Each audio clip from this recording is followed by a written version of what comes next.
I'm Joe Mathieu alongside Kailey Leinz in Washington. Kailey, taking a look at Wall Street today, seems we're moving in two directions. Yeah, tech is moving in the downward direction, interestingly enough, even as you have the S&P 500 higher. So let's get a quick check on the major benchmarks and everything else as we turn for a check on the markets to Charlie Pellet. All right, guys, thank you very much. And here's what's going on. Got to begin with the Dow because we're at a record surging 820 points now, up 1.6% on the Dow. We're at 51,504 on the Dow Jones Industrial Average. S&P higher as well, best level of the day. And by the way, on the Dow, at one point, we were up more than 900 points. The S&P right now at 75.83, up 29, up 0.4%.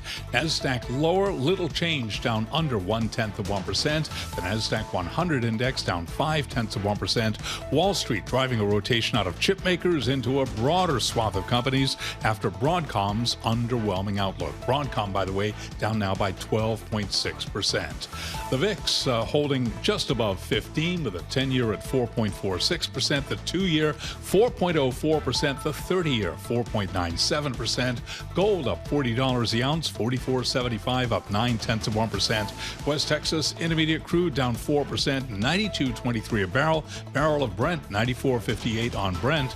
That is a drop now of 3.3%. I mentioned Broadcom down 12.7% after earnings. Ciena right now down 15%. CrowdStrike after earnings down 5.5%. Lululemon reports after the close of trading today, it is down by 0.5%. For on-demand news 24 hours a day, subscribe to Bloomberg News now wherever you get your podcasts. Joe and Kailey, that is a Bloomberg Business Flash.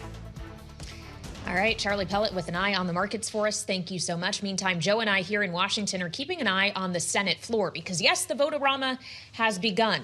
This long, laborious process of trying to get the budget reconciliation bill that funds ICE and CBP for 3 years passed on the Senate floor and onto the House. But there's a lot of amendments that are going to come up in this vote-a-rama, and we're still stuck on the first one put forward by the Minority Leader, Chuck Schumer. This is essentially something that only needs 50 votes, a majority, and we'll send it back to committee specifically with the purpose of having language in it, this reconciliation bill, that would make sure the $1.8 billion so-called anti-weaponization fund is dead to the extent that it can never be resurrected, as that is very much an open question. And this question is indeed, Joe, still open on the floor. It's been hours now, and there's high drama, it seems, among Republican senators as to whether or not they're going to get the votes to kill Schumer's amendment, because Senator Bill Cassidy, of course, relatively fresh off his primary loss, in part at the behest of President Trump, is now acting as somewhat of an impediment to forward progress here. Not for the first time in recent memory either.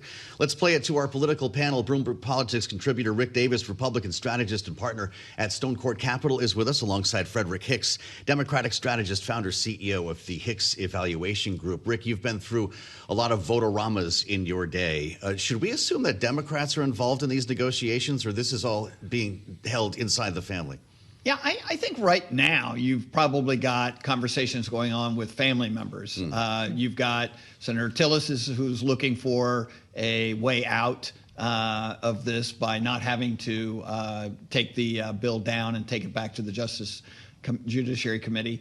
You've got other people like Senator Cassidy, who is likely a no vote on anything related to the weaponization fund. Senator Collins is probably talking to the leader about the fact that she's already issued a no vote, what it'll take to get her to change her vote. I mean, so there are probably at least 8 Republicans that I can count right now who would be willing to vote against the bill in order to get an amendment in or some kind of statement that prohibits the development of this the weaponization fund. Well, so the question becomes, Fredrick, given how we see things in Congress, a lot of times they're looking for symbolic moves more than anything else. Do you think this is about a show vote to show that they tried to block the weaponization fund from ever becoming a thing again, or do they actually want to see that as the end result? Because that could mean different outcomes here if that is the result they are actually seeking, not just something for show. Well, that's a great question, but I think they really want to see this thing dead and never, ever resurrected. Listen, the public backlash to this idea, this notion, has just been pretty consistent and pretty robust. And Republicans, from really the introduction of this, they have been uncomfortable with it. At least certain Republicans have. And so this is basically an uphill battle. And I think many Republicans in the Senate are disappointed that that it's gotten to this point where they have to make this kind of a statement with their votes and with this process. But the president has persisted with this, despite his unpopularity, despite his own vocal, acknowledgement that he's not really concerned or doesn't think much about the economic plight of everyday Americans. And so, here we are, and this is where we are. And I think this group of Republicans now, the 2027 Senate might be something completely different, but this 2026 version that still has Cassidy, that still has Conrad and other people that the president has opposed, really do not want to see him score a win with this. And I think they really are opposed to it. Well, before it was the weaponization fund, Rick Davis, it was the ballroom. We can continue counting the ways this president continues to drop pianos on his own Republican Party here in Washington, D.C. If the anti-weaponization language is struck from the bill, or I guess if the prohibitive language is added, is there a chance he vetoes this reconciliation? I doubt it. Okay. This president has never stood his ground. I mean, part of the reason we're in this right now is he didn't stand his ground and say, we're not going to have this weaponization fund. He vacillated on it. And remember, there's no language in this reconciliation bill that says anything about a weaponization fund. What Schumer's amendment is saying is we're going to put language in there that says there'll never be a weaponization fund. And that's why it's got to go back to be rewritten. If it was just an amendment, say, strike the language on weaponization, we'd actually not be talking about this now because it would already be done. Got it. Right. And that's what Senator Tillis and some of the others who actually have re-elections coming up, not Tillis, but Husted and Sullivan, who have tight re-elections, they're trying to find a way to not have to gut the bill, send it to the president with language that's enough that they feel like they can go back to their constituents and say there'll never be a weaponization fund. Well, you mentioned Husted. He actually just voted with the Democrats on this one, voting for the Schumer amendment. However, Bill Cassidy did not. He voted no. We're awaiting the gavel to come down. But right now, it looks like this is going to fail 48 to 50. So My question is, YOLO. what did it take to get Bill Cassidy to a no on this? What was he promised in order to secure a no vote? They're going to hold another primary on this particular amendment. I don't know if you have any theories of the case here, Fredrick, but I would imagine that this story around the fund isn't over just because this particular amendment put forward by Schumer looks like it's going to go down. Well, I think you're absolutely right about that. Number one, I didn't expect Republicans to give an amendment with a Democratic name to it, any kind of real chance of success. I think we still might see the elements of the Schumer amendment pop up in something else throughout the day. Again, we're just at the beginning of this vote-a-rama. I am curious about what was promised to Cassidy.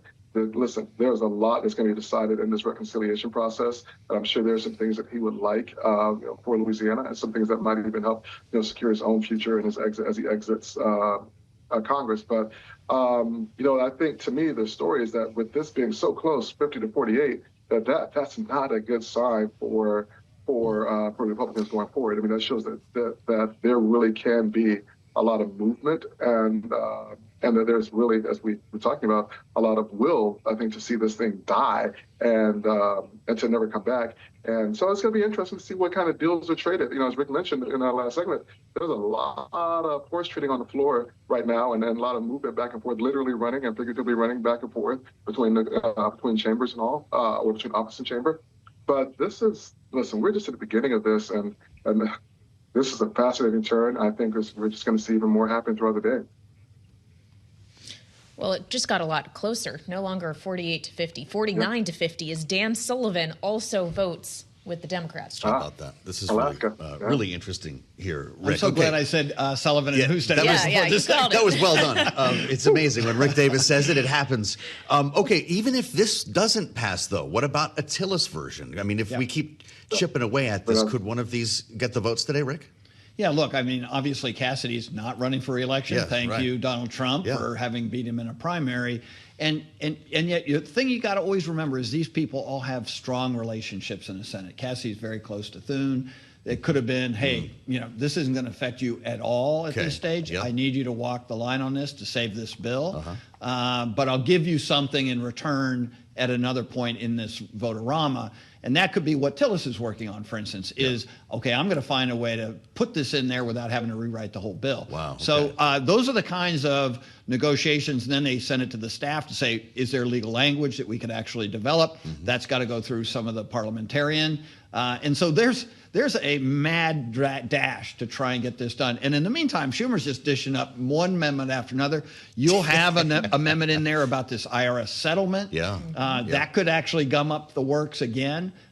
Somebody is probably going to drop down an amendment on the ballroom just because you can. It's not in the bill either, but why not get everybody on the record? So it's a combination of politics, real policy, but also some performance. And you see it all during a vote-a-rama anytime. I'd say the stakes are higher now than they've ever been. Eric Wasson told us earlier, Kailey, that either way, this is going into the dark hours. This will be still underway tonight. Well, and how lucky are we that Eric Wasson, who covers Congress for us at Bloomberg, is joining us now from Capitol Hill. Rick and Fredrick, stay with us. We'll come back to you in just a minute. We just want to get the latest from Eric. So, Eric, Bill Cassidy, who seemed to be like the biggest of holdouts here, votes no to the Schumer amendment. Do we know what he got for that no vote? We don't know. We're going to try to find out almost immediately. But we did see them workshopping potential amendment on the weaponization fund with the parliamentarian. The big question here is whether such an amendment would require 60 votes to clear the Senate because it's not germane to the bill, or only 50 votes. They did remove some Justice Department funding from the bill, and so therefore any amendment related to Justice Department would require that 60-vote threshold. It'd be harder for Cassidy to get that through. They're negotiating that, but it was interesting to see how other vulnerable members like Susan Collins, like Dan Sullivan, like John Husted, all voting with Schumer to sort of give themselves cover and some distance from the president when this fund is so controversial, and the idea of paying people who beat up cops on January 6th is just anathema to many of them. Wow. Is the Tillis amendment similar in language to the Schumer amendment? I know there might be others. Eric, will this be a replay when we see the others come up? We really have to see what they're revising, but the key thing I noticed when I look at the Tillis amendment and the Cassidy was that a date certain. A fund created on a certain day in May will not be funded for anti-weaponization. You could just create a similar fund in June, perhaps. There's a big loophole there. So we'll be looking very closely at what this amendment says, whether it gives, enough satisfaction to all parties and also allows the president to not veto it. Well, so as we consider the president's role in this, do we know if he was involved in these conversations over the last few hours? Eric, we know he is no stranger to having to call in to votes on the floor that are being held up, waiting for his hammer to come down. I can't say whether the president himself has been talking to John Thune, but we certainly know that John Thune coordinates very closely with the White House Legislative Affairs Office, and they will be trying to get a signal and a read from them on what is acceptable. They don't want to put this bill in any jeopardy. Very eager on the Republican side to fund ICE and CBP for the rest of Trump's terms, taking away any leverage Democrats might have on changing ICE tactics, such as dropping masks or requiring judicial warrants. So, Speaker Johnson's hoping to get his hands on this for a vote tomorrow morning. Eric, what are the odds that happens? I still think it's more likely than not it passes. At the end of the day, the dissidents and rebels did get a concession. They got at least a verbal acknowledgement that this fund is dead. They also got the ballroom dropped, and that was a real weakness for many Republicans of this bill, the idea that they were, quote, ballroom Republicans in the eyes of Democrats who were caring more about a ballroom than people's ordinary lives. That's out. So those are significant concessions. I think they just want to really square this language and see if that can come through. But if I was a betting person, I would suspect that this is passing it by the end of the week and gets into law, probably without funding language, but we'll see what they come up with. Funding language on the weaponization fund, I should be clear. Understood. You've been great today for us, Eric. We'll let you get back to it. Live from Capitol Hill, Eric Wasson, Bloomberg News congressional reporter, as we bring the panel back around for their take, Rick Davis and Fredrick Hicks. Rick, this is going to be a long one. What is the staff doing on a day like this? You picture a room full of guys with sleeves rolled up and gals who are trying to get themselves as quickly as they can to the principal and I guess back to the leader's office. What's the exchange happening look like behind the scenes? Yeah, it's pretty tense right now because there is a clock on this, right? And typically Congress hates clocks, except for that Friday afternoon when they go home. Probably lots of boxes of pizza laying around the room, stinking up the offices. And these guys are really crushing it to try and find little seams in the legislative language that can be used to hook these amendments into place that would then satisfy the parliamentarian and satisfy the sponsor of the amendment and get enough votes. And that's a really difficult exercise because it's legal language art. Because remember, these are statutes in law. These are not things that are easily changed in the next administration. You got to have another 50 vote, vote. And so they take it very seriously. And so you have the legal staffs within these members' offices, the committee staffers who have written the reconciliation bill to begin with, and they're debating as to whether or not it fits, and all that getting cleared through the parliamentarian. I mean, it's a real big struggle during a big debate like this in a vote-a-rama where you have amendment after amendment after amendment, to dig through, and so it's going to be. I couldn't agree more with Eric. Late night tonight, but they always seem to get their job done, right? I mean, like how many times have we said there's just no way this is going to happen, and then boom, agreement. Everyone votes and they go home. Well, and when we consider, and Rick is doing a wonderful job, Fredrick, speaking to the nuances of the policy making here, how hard and how much legwork has to go into actual outcomes. I would imagine most of the American electorate is not really privy to that process or care very much about it. It's the outcomes that matter here. So what is the optimal outcome of this vote-a-rama for Democrats and for vulnerable Republicans trying not to lose their seats to Democrats? Well, I think you just asked a great question, and the key word in your question really is the word vulnerable. So while we have the internal machinations of Congress, how that works, and Rick did a great job breaking that down, there's this cloud of the election hanging over everything that's happening. And while a staffer is looking for the scene to figure out how you can make this work legally, the member has to think about their own electoral prospects, and leadership has to look at or do everything with an eye towards November. And looking at the trends since Donald Trump came into office, things have moved very heavily in favor of Democrats, despite what's going on with redistricting and things of that nature. And so that is also a thing here. And then the other part of this is you have people like Cassidy, you have people like Connor, and you have people like Tillis who are either not running for re-election in the case of Tillis, or the others who've been defeated in the primary, who are thinking about their own legacy and thinking about what they want to see accomplished out here. And so they are somewhat freed from having to place for electoral politics. So you have this whole cloud of an election that's really the other part that's impacting what's going on inside the buildings there. But that being said, for Democrats, I think the optimal thing is, number one, we want to see the ballroom die, the fund die. We want to see the ballroom die. We want to see Congress reassert its power. We want to see a system of checks and balances solidly and on the president. And then, with respect to this process, we want to see some things that are solidified or codified so that we don't have to deal with this next year. The one thing we do know is that based on what's happened in the primary thus far, that if the Republicans hold on to the Senate, next year's Senate is going to be more to the right than this year's Senate, and the opportunities to do something are going to be much more difficult. All right, Fredrick Hicks and Rick Davis, our political panel today. Thank you so much for joining us. Of course, the Schumer amendment may have gone down, but the vote-a-rama is far from over, and we'll have more on that still ahead on Balance of Power. We also have to talk about Iran and the prospects for a deal or not. That's ahead on Bloomberg. It's 1:40 on Wall Street. We do check markets all day long here at Bloomberg. We have got the Dow Jones Industrial Average off session highs, but we are still looking at an 828-point advance on the Dow, up 1.6%. S&P up 32 right now. Best level of the day, up by 0.4%. NASDAQ turning around since our last update, higher now by 13. That is a gain right now of just about 0.1%. The Dow, by the way, on track for a record close. All of this with a VIX below 16, a 10-year at 4.46%. Gold is up $43 the ounce to $44.77, up now by 1%. West Texas Intermediate crude 92.33 a barrel. Crude oil moving lower by just about 3.8%. United Health shares leading the Dow higher after B of A Global Research upgraded the health insurer to buy from neutral. Shares up now by 5%. B of A, by the way, raising the price target to $450. Right now, United Private Health at $3.96. For on-demand news 24 hours a day, subscribe to Bloomberg News Now wherever you get your podcast. I'm Charlie Pellet. Joe and Kailey. That is a Bloomberg Business Flash.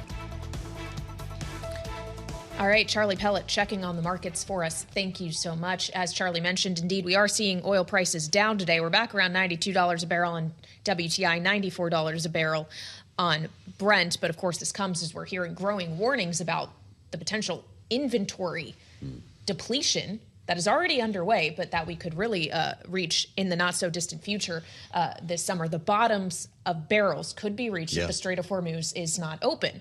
And is the Strait of Hormuz going to open back up? Of course, as we told you yesterday on this program, President Trump suggested that the Hormuz Strait opening, at least in terms of the U.S. naval blockade being over, might not happen until Labor Day. I don't know if the oil market is able to hang in there that long, but it's just one of the many open questions we have surrounding negotiations with Iran and whether they are able to become fruitful. And of course, the other major question right now is, can those negotiations move forward so long as there is still a question of Lebanon and Israel's activities in it against Hezbollah? So consider a couple of headlines. We start with word from Iran, taking issue with and contradicting what we're hearing from the White House. Iran says there has been no progress in talks with the U.S. over an interim peace deal, even as the White House projects, and the president himself, the potential for a deal to be struck at any moment. We now also learn that Hezbollah has rejected the outcome of direct negotiations between Lebanon and Israel. The letter that we got from the Secretary General here is not encouraging, Kailey, and when you put these together, it's like two different worlds. So we wanted to spend some time with Aaron David Miller. It's always a pleasure to talk with a senior fellow at the Carnegie Endowment for International Peace. Aaron, it's great to see you, and I'm wondering how you're interpreting these headlines. Maybe the president said the most important thing this week, that it will likely be until Labor Day, until the Strait is reopened. How about you? Joe and Kailey, thanks for having me. Look, I think we're poised somewhere between negotiation on one hand and escalation on the other. And the two data points you identified, including, actually there's three, there's Hezbollah, there's Iran saying no progress, and the president saying, hey, what me worry, I'm not in a hurry, we'll wait till Labor Day. All of this suggests to me that neither side or both sides continue to believe that they have the potential to get what they want.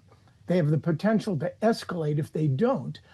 And it's hard to believe, but I think both sides still believe that the other will somehow cave under pressure. And I would just say to you that, and I don't think it's delusional thinking, I think the Iranians, frankly, are in a much better position. And both the comments from Tehran about where the negotiations are and the fact that, again, Hezbollah says there's no ceasefire suggest a regime that's emboldened, has two cards to play, cards that the president desperately wants, reopening the Straits of Hormuz, and some progress on the nuclear issue, not prepared to play them yet.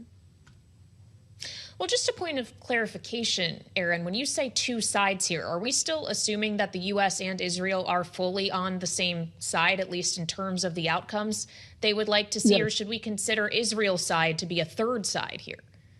No, I mean, I think U.S. and Iran are the major combatants, right? And I think while the Israelis, particularly the prime minister and the head of Mossad, played a critical role in persuading the president, although I think they were pushing on an open door, Israel is not going to have much of a say, frankly, in how the war ends. Yes, it played a role in how it began. It's not going to have much say in how it ends. And if Donald Trump believes that some deal with Iran will get him out of the box that he's put himself in, he'll pick up the phone. He'll say, Mr. Prime Minister or Bibi, you got to stand down in Lebanon. Because the most important thing in Benjamin Netanyahu's life in 2026 is not Iran, not the West Bank, not Gaza, not Lebanon. It's the fact that either in September or if the government goes to term in October, you're going to have Israeli elections, probably the most consequential in the history of the country. He needs Donald Trump to set up a re-elect Benjamin Netanyahu campaign headquarters in Washington. Trump can't re-elect him. But if Netanyahu is perceived to cross him, he loses the confidence of the president, he's just going to maximize and increase his vulnerabilities exponentially. As someone who understands the mentality inside the regime more than most we're going to talk to today, Aaron David Miller. I'm wondering your thoughts on the post that President Trump made about the War Powers Act that passed the House yesterday, having seen it already pass the Senate. He talked about the 4 bad Republicans and all the Democrats, as he put it, limiting his war powers right in the middle of final negotiations, he said, to end the war with the Islamic Republic of Iran. Who would do such an unpatriotic thing? What does Iran think of a vote like this? Does that also embolden the regime? I think if there's any delusional thinking on the part of the Iranians, that somehow President Trump is so worried about the midterms, so worried about the affordability issue, that those are the main drivers in his calculation. I think they're miscalculating. I think the greatest constraint on this president is that in a war of choice, which has now become a sort of flawed piece of necessity, and the issue that's going to define more than any other in terms of foreign policy, Trump's legacy, what he really is afraid of is being perceived to be a loser, a sucker, and emboldening the one regime, in addition to Venezuela and Cuba, that he wants to undermine. That is what's holding the president back. He can blame, look, he blamed the Democrats. There will be losses in the midterms, probably, for the Republicans. He'll blame it on bad candidates. He'll blame it on the party. No, I think the real key to understanding why Trump believes he's not going to cave or concede is that fear of being portrayed to have lost. And frankly, right now, if you stop this war today, epic fury would be perceived to be an epic disaster. It's great to have you back, as always. Aaron David Miller, Senior Fellow, Carnegie Endowment. Thanks. As we keep our eyes on what's happening overseas. I'm Joe Mathieu alongside Kailey Leinz in Washington, as we are now apparently going back to San Francisco, Kailey.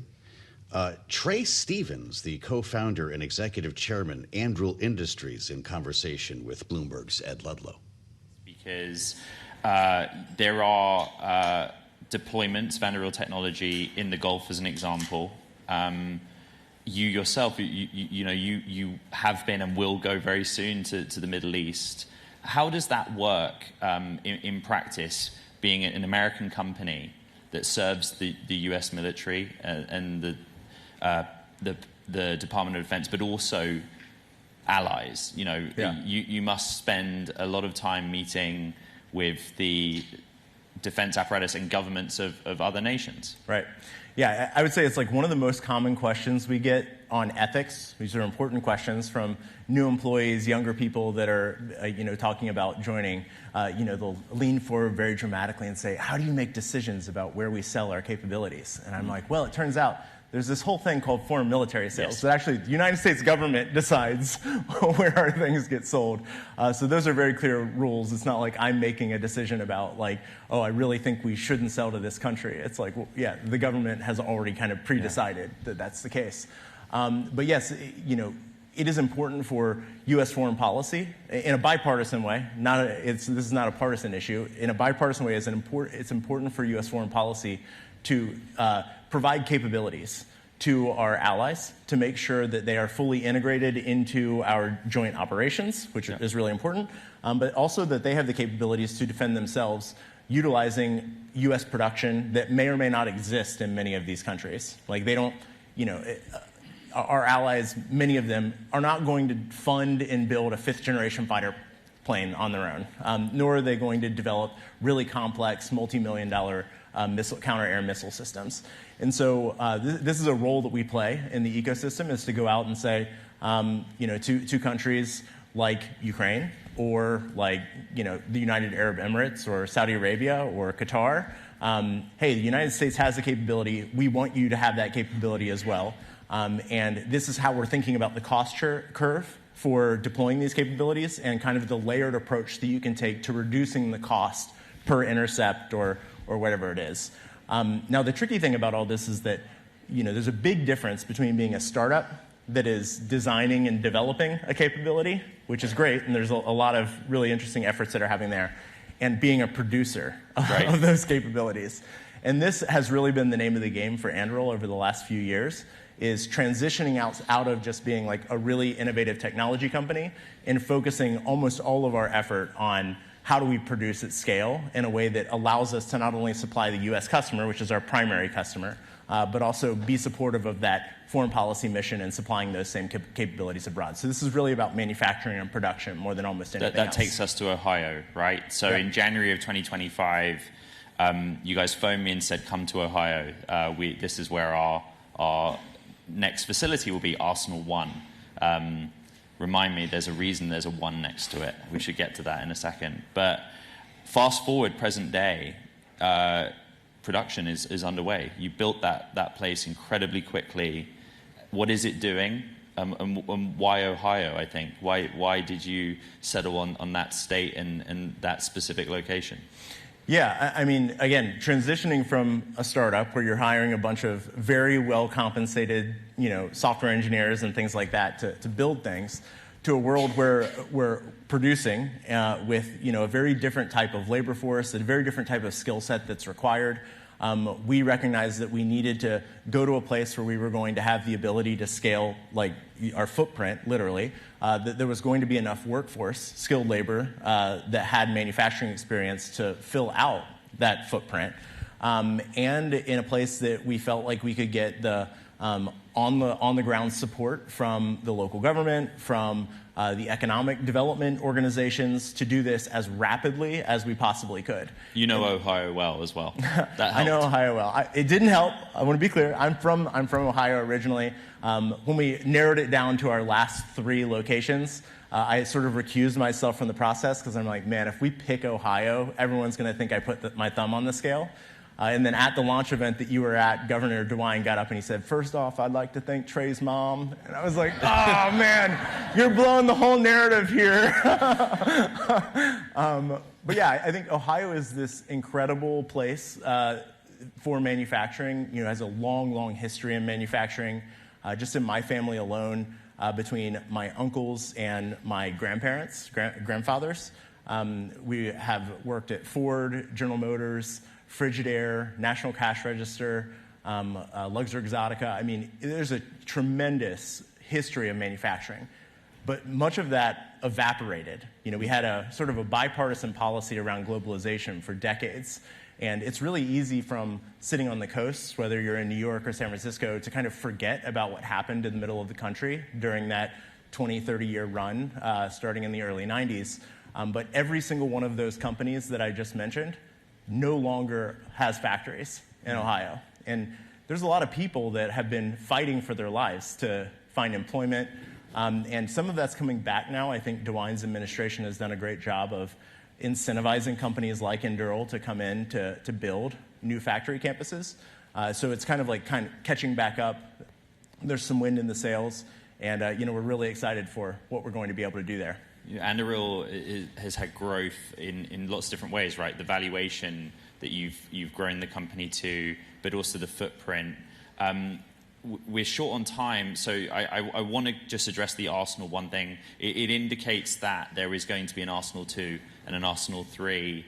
Is that in the United States, or is it time now where Anduril says, okay, well, if we're serving Western allies, we should maybe manufacture locally to where our technology is deployed? I think it's both, actually. Okay. Arsenal 1 is primarily going to be focused on production of Fury, which is our collaborative combat aircraft, basically an autonomous fighter plane. Initial units will be rolling off the line this summer, so that production is already underway in the first 800,000 square feet that we have up and running.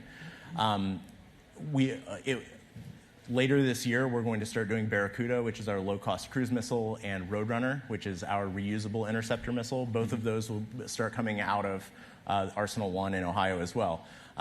But there are other factories that are going to come online. Some of those are domestic shipyards that we're building out. There could be additional production facilities in the United States. Right now, we have 16 production facilities across the United States, which some of those are being consolidated back into that Ohio footprint. But to your point, internationally, the United States is not the only country that has a national prosperity agenda. Obviously, all of these countries want to see increased investment in their, local economy.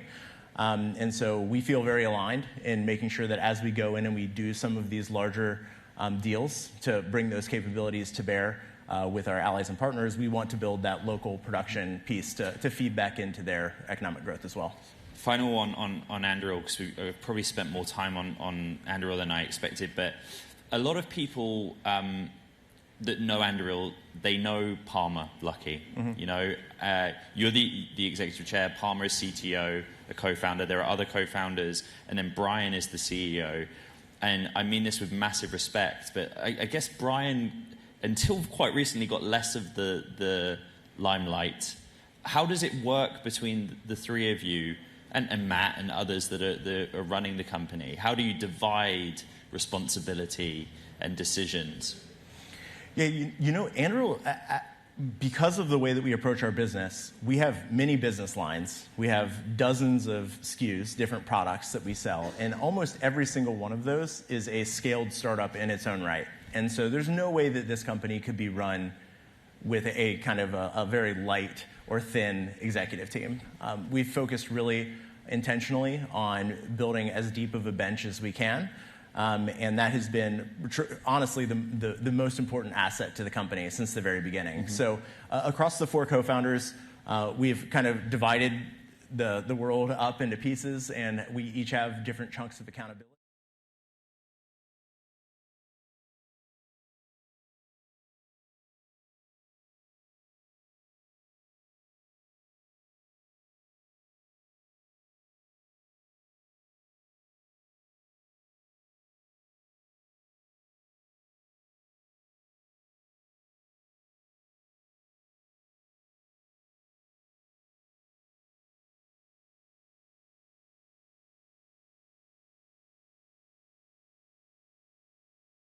You know, personal preference would be I just want to sit back and work with the SVPs that run the product lines. But I think it's really important to get him out there.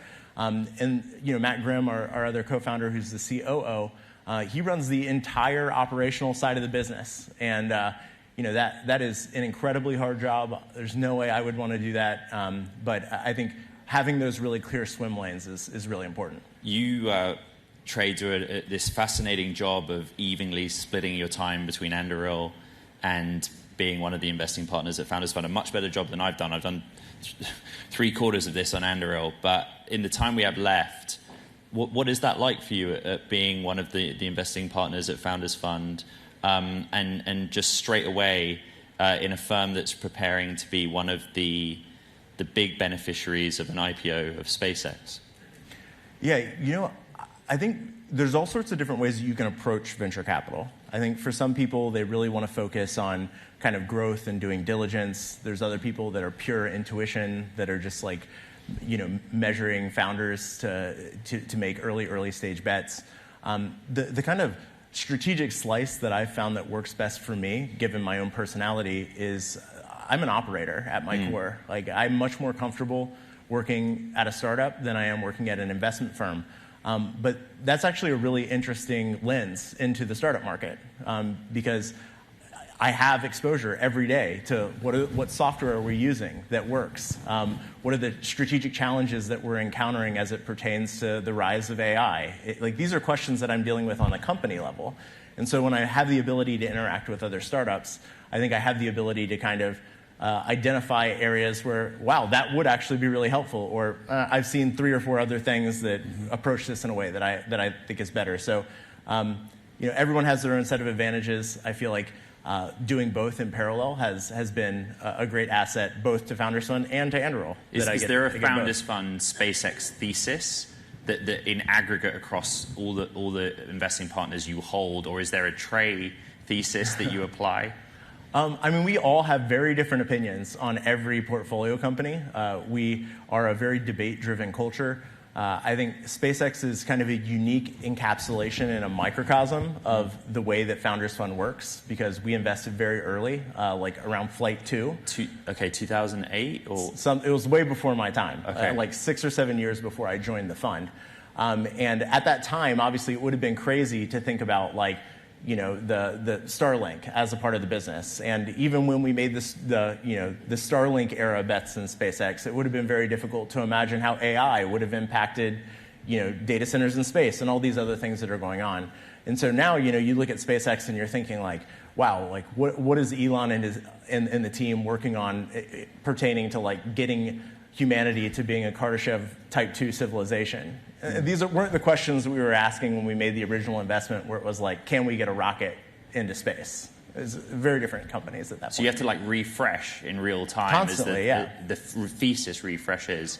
I mean, how much does the venture capital industry need this IPO? I think what's interesting about the Founders Fund investment is not just how early it was, but when it continued, it was across several funds. You know, it's a big moment for the LPs as well.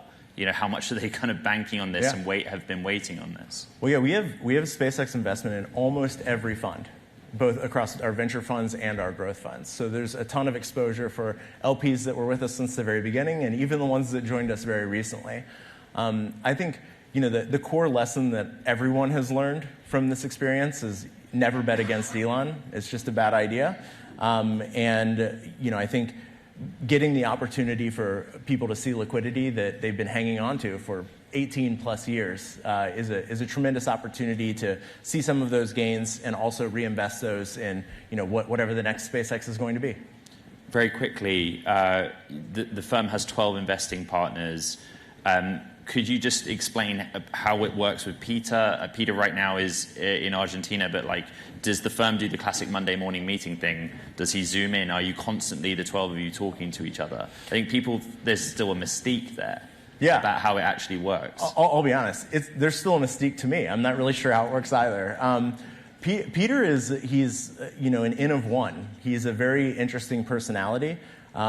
His location is always, it's like a point of frequent conversation that I don't really understand, because he's as accessible as he's always been, regardless of where he is. You know, if for anyone that's read his book 0 to 1, you can kind of imagine how that would translate to a venture fund. You know, Monday meetings, for example, we don't do Monday meetings. Why don't we do Monday meetings? It's not because we're lazy. It's because when you create a process, a tracking system for how you move something from step 1 to step 2 to step 3, you end up making relative rather than absolute judgments. So you're like, well, this is the best company I met with this week, so I'm going to bring it to the partnership. And then they say, like, well, this is the most interesting company that we have as a fund have seen this month. And so by the time it gets to the end of the process, you're like, well, it's made it this far, maybe we write a small check.